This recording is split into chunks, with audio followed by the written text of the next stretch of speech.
मैं income tax department में deputy commissioner हूं। पिछले साल मार्च 2 को मैंने विश्व हिंदू परिषद के जो अकाउंट्स हैं उनके बारे में जानने के लिए इनको सम्मन्स जारी किए थे। अशोक सिंघल समेत जो लोग इनका हिसाब देखते हैं उनको भी दिए गए थे। 24 घंटे के अंदर विश्व हिंदू परिषद का एक बहुत बड़ा डेमोन्स्ट्रेशन 28 लोधी एस्टेट पे प्रधानमंत्री के बाहर हुआ। उसी दिन मेरा मद्रास तबादला कर दिया गया और तब जो सरकार थी उन्होंने उस पूरी इंक्वायरी को दबा दिया। फिर मुझे सस्पेंड कर दिया गया।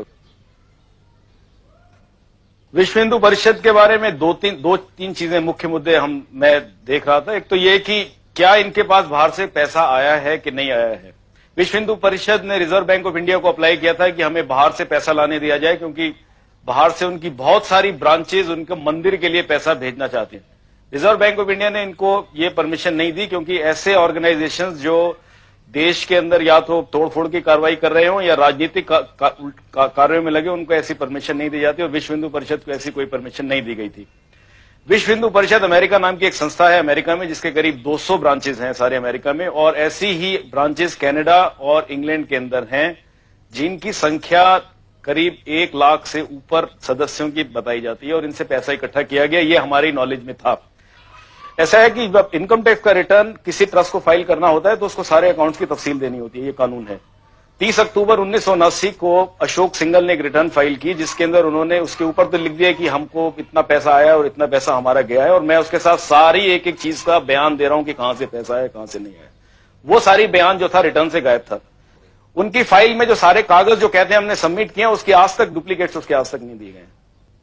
और इनके कई ऐसे नेताओं के खिलाफ हमारे इन्फॉर्मेंट से हमारे पास इंफॉर्मेशन ला रहे थे। इनका झगड़ा भी हुआ विश्व हिंदू परिषद के नेताओं का आपस के अंदर कि 1,66,00,000 रुपए जो शिलान्यास पे खर्चा हुआ वो सारा उसमें काफी बोगस था, उसमें लोग पैसा खा गए हैं। ये बातें वहां पे झगड़ा हुआ, फिर नई कमेटी बनी, लेकिन उसके बाद फिर एकदम ये पूरा विश्व हिंदू परिषद ने जब देखा कि ये बिल्कुल इंक्वायरी उन लोगों की कन्विक्शन के अंदर निकल सकती है, क्योंकि उनके पास ना तो किसी तरह का हिसाब था, तो उन्होंने सरकार के ऊपर ये निश्चित तौर पे दबाव डाला मार्च 8 को कि इसको या तो किया जाए, नहीं तो हम सरकार से अपना समर्थन वापस ले लेंगे। तो ये बार बार ये बोलते हैं विश्व हिंदू परिषद के नेता कि हम कुछ नहीं छुपा रहे हैं। हम तो कहते हैं कि नहीं छुपाने का तो प्रॉब्लम क्या है, कोई और ऑफिसर्स भी बैठे हैं वहां पे, अपना सब दे दीजिए आप अपना हिसाब।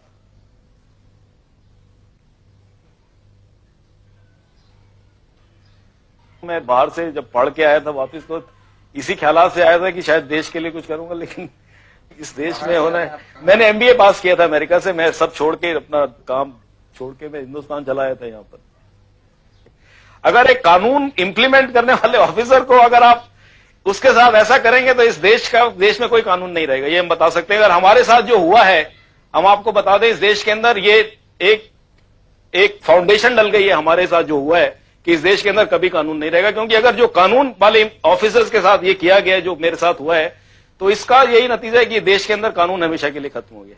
मैं तो ये समझता हूं, मेरे को तो कोई उम्मीद नहीं है कि ऐसे कुछ इस देश का कोई होगा भविष्य। मैं चाहता हूं भविष्य हो, लेकिन मैं इस बारे में मेरे को तो नहीं लगता कि कुछ भविष्य रहा है इस देश के अंदर।